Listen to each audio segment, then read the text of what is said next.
Perlu diketahui juga bahwa saat ini GMA BMKG-nya Jepang itu juga masih belum mengakhiri peringatan dini tsunami-nya. Untuk peringatan dini di Samudra Pasifik, PTWC itu juga belum mengakhiri peringatan dini tsunami-nya. Para pimpinan BPBD daerah dan para relawan, mohon izin kami dari BMKG akan menyampaikan progres hasil monitoring anomali muka laut dampak dari gempa Kamchatka magnitudo 8,7. Bapak Ibu, apakah sudah kelihatan selesai? Kelihatan Pak, lanjut. Ya.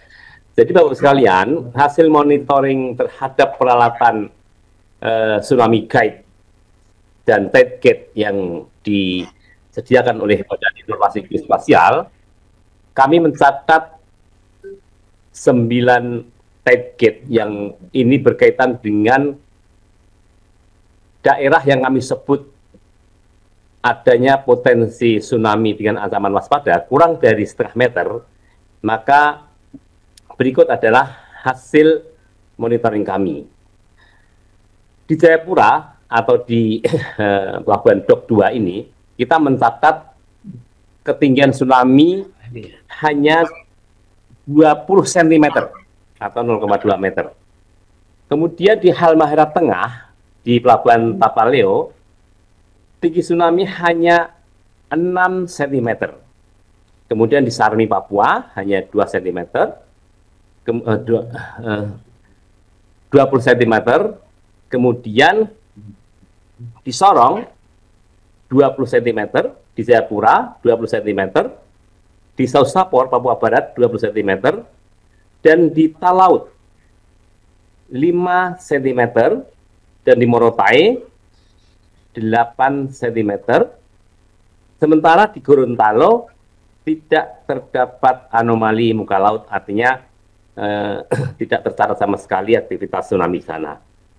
Pak Sestama, jadi saya mohon Bapak Kalaks dan teman-teman di daerah mohon untuk bersabar, karena ini kan diam-diam saya dengan Bapak Dr. Ahmad Abdul Muhari, Pak Abdul Muhari itu ya saling bertukar pikiran bahwa karakteristik tsunami itu memang unik gelombangnya. Jadi apalagi gelombang osilasi non-linear itu kan pada fase terakhir itu bisa membuat osilasi dan amplituasi yang tinggi. Sehingga ini yang kita khawatirkan, dan ini saya masih mencoba mengkaji dengan teman-teman anatomi marigrafnya juga. Saya mencoba akan mengirim ke Pak Abdul Muhari untuk sama-sama mengkaji untuk menentukan pengakhiran ya.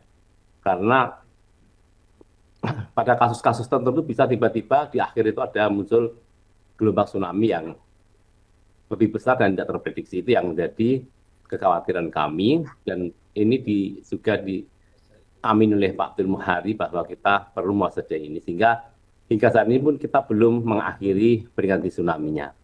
Mohon Pak Abdul Muhari berkenan untuk menambahkan. Pak Kapus ya, Pak Daryono. Selanjutnya Pak Abdul Muhari, Pak Aam, silakan. Baik, mungkin Pak Daryono berkenan men-share. Ya, baru saya tarik gelombangnya Pak. Men-share yang gelombang tadi yang di Sarmi yang jadi atensi kita itu. Bentar. Bentar Pak. Baik atau Pak Abdul Muhari. Jadi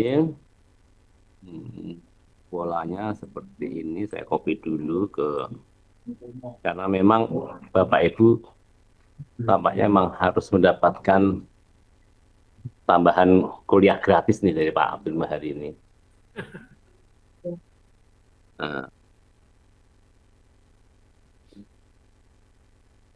Nah, berikut, monggo Pak Dr. Abdul Muhari.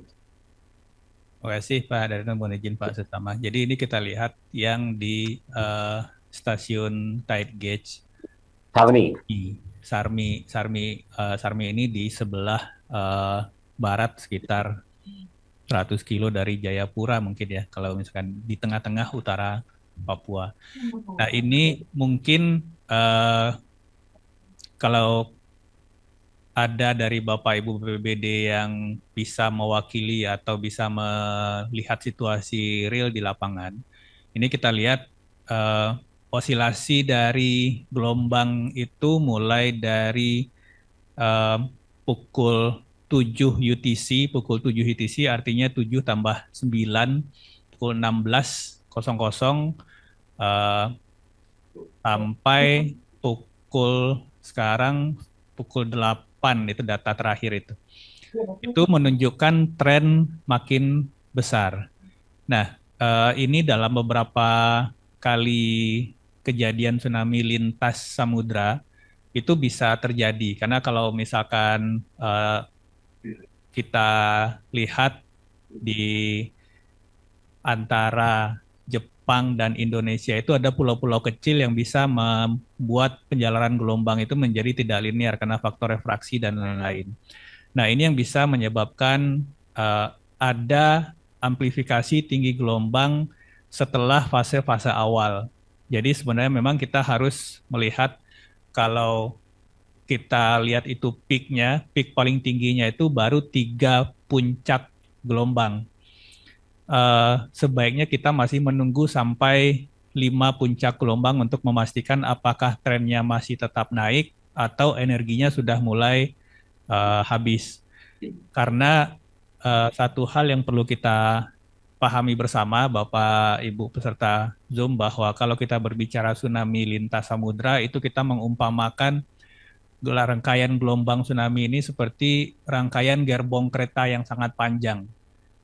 Jadi kalau gerbong paling depan itu menabrak daratan atau gelombang paling depan itu menabrak daratan, yang rangkaian di belakangnya nggak serta-merta berhenti. Jadi kalau rangkaian paling depan itu nabrak, maka yang belakangnya itu akan tetap maju, nabrak terus sehingga tinggi gelombang tsunami yang depan itu makin tinggi. Nah, ini yang kita masih harus perhatikan. Jangan sampai nanti kita terlalu cepat untuk mengakhiri peringatan dini tsunami. Ternyata rangkaian gelombang yang masih mengarah ke bagian timur Indonesia ini masih cukup besar dan itu berpotensi energinya makin besar. Perlu diketahui juga bahwa saat ini GMA BMKG-nya Jepang itu juga masih belum mengakhiri peringatan dini tsunami-nya.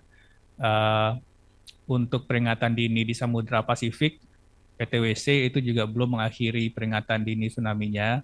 Jadi mungkin sebagai langkah kehati-hatian dari kita, sekiranya ada dari Bapak Ibu BPBD yang memiliki keleluasaan ruang dan waktu untuk bisa melihat kondisi di Sarmi atau mungkin di Yotefa saat ini itu akan lebih membantu karena kita bisa meng-cross-check data pengukuran dengan situasi real di lapangan. Saat ini yang menjadi atensi kita itu salah satunya data di Sarmi ya Pak Daryono ya. Ya betul, betul Pak. Melihat data di Jayapura trennya seperti apa. Kalau misalkan masih ada kecenderungan kenaikan, mungkin bisa ditampilkan yang PowerPoint-nya tadi.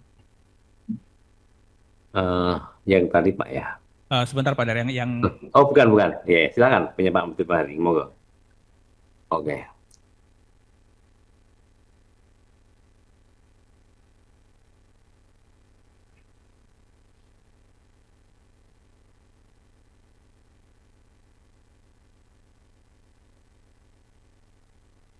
di slide ke-6.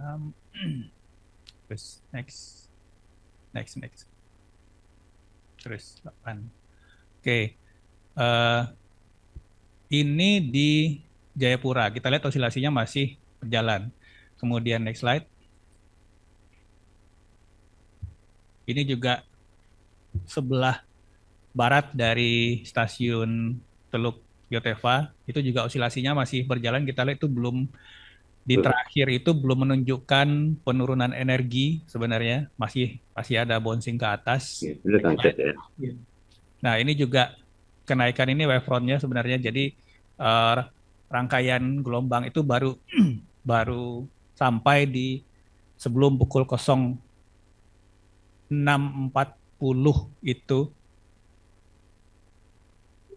Jadi ini masih masih ada osilasi gelombang yang perlu kita perhatikan sekali lagi dari Vicky, Vicky. analisis numerik sebenarnya 50 cm gelombang tsunami itu pun masih bisa berakibat fatal. Tadi laporan dari Manokwari ada kenaikan muka air sekitar 50 hingga 60 cm di lapangan.